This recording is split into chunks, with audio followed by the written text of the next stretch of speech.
Les gars, j'espère que vous allez bien. On se retrouve aujourd'hui pour une nouvelle vidéo, l'avant-match, la preview, appelez ça comme vous voulez. Ça fait un moment qu'on s'était pas vu, ça faisait quelques jours. Bon, ça fait pas non plus super longtemps, mais c'est vrai qu'on avait pris l'habitude ces derniers temps de faire un rythme de vidéo assez conséquent. Donc il y a une petite pause. Voilà, je vous avais expliqué dans l'avant-dernière vidéo pourquoi. Aujourd'hui, preview. Demain, le Barça se déplace sur la pelouse de San Mamés à Bilbao. Ça va être compliqué. Voilà, on va rentrer directement dans le sujet. Ça va être un match compliqué, surtout qu'il y a eu des rumeurs ces derniers temps.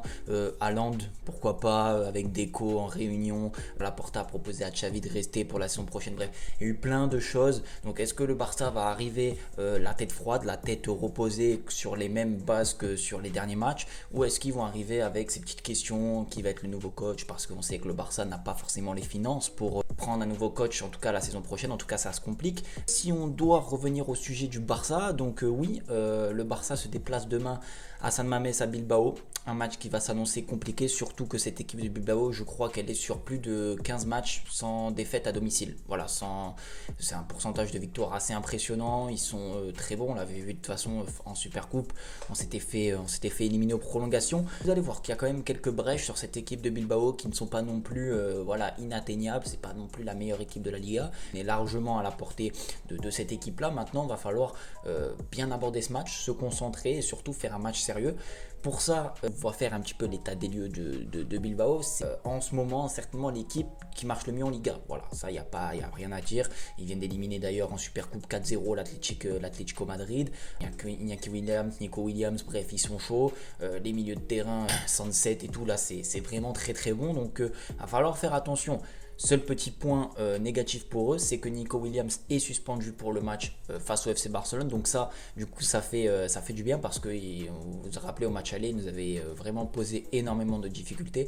Donc ça va nous permettre déjà de nous enlever un poids qui est de taille en face. Nico Williams, ça reste quand même assez costaud. Parenthèse fermée des frères Williams. Au-delà de ça, c'est une équipe pour moi dans leur faiblesse, j'ai envie de parler de ça, j'ai un petit peu analysé leur dernier match et tout. Je trouve que c'est une équipe qui quand même subit pas mal d'occasions. Voilà, je dis pas que c'est une équipe super costaud, mais ça subit pas mal d'occasions. Offensivement, ça marque, c'est rodé, ça a des bons circuits de passe, ça joue bien, c'est élégant. C'est du Ernesto Valverde, de toute façon, on le connaît. C'était surtout sympa aussi quand il était au Barça. Mais aujourd'hui, avec son équipe, avec les joueurs qu'il a, il arrive à vraiment bien roder ça. Et c'est vrai qu'offensivement, ils sont vraiment intéressants, ils marquent beaucoup de buts, ça tourne bien, c'est une équipe compacte et solidaire. Par contre, défensivement, je trouve qu'ils concèdent beaucoup d'occasions. Le Barça leur a quand même mis 2 buts là-bas à Bilbao. Ils auraient pu en mettre 3-4. Vous vous rappelez, Lamine Yamal avait raté ses deux quasiment balles de match. Donc franchement, on s'était créé beaucoup d'occasions. Donc sur ça, c'est vraiment un point où il va falloir s'appuyer. Quand on sait malheureusement offensivement l'inefficacité du Barça, on peut quand même se poser des questions, on peut quand même être un petit peu observateur et se dire bon, est-ce que le Barça va réaliser un bon coup, est-ce que le Barça va concrétiser ses occasions. Mais si le Barça a bien travaillé, si le Barça règle un petit peu ses problèmes d'ajustement offensivement, je pense que le match peut vite tourner en notre faveur. Et par contre défensivement, là ça va être un petit peu la balance qui va pencher du côté de Bilbao, parce que Bilbao, comme j'ai dit, c'est une très belle attaque, très très bonne, donc ils vont certainement nous faire mal, sachant que nous, on n'est pas dans la meilleure saison défensivement, même s'il y a du mieux ces derniers temps. Il va falloir être costaud défensivement, marquer les occasions et surtout voilà, prendre l'ascendant. Voilà ce qu'il faut attendre du Barça pour ma part. J'attends un Barça offensif, un Barça conquérant. Au milieu de terrain, je pense que Xavi va mettre l'équipe type. Voilà, je pense que ça n'a même pas besoin de faire une compo idéale. Les trois fantastiques avec Pedri, De Jong et Gundogan. Et offensivement, bien sûr, je pense que João Félix va commencer le match titulaire avec Lewandowski et à droite Lamine Yamal. C'est pour moi mon point de vue. Je pense que ça va être cette composition d'équipe. Il n'y aura pas de secret.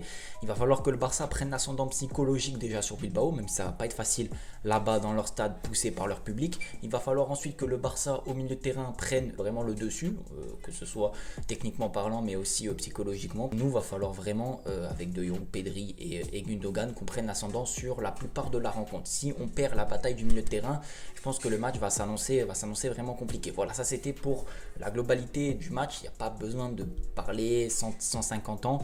Match compliqué où le Barça va devoir sortir un très gros match pour ramener des points.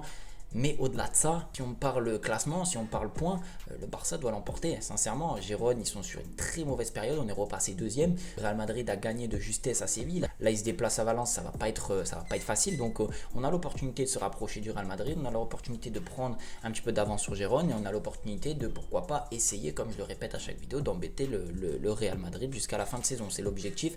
Et l'objectif principal, c'est la deuxième place. Voilà, globalement, pour cette vidéo, j'espère en tout cas qu'elle vous aura plu. N'hésitez pas à me dire ce que vous en pensez de cette rencontre, si vous êtes confiant, si vous n'êtes pas confiant, si vous pensez que le Barça va réaliser un bon match ou pas.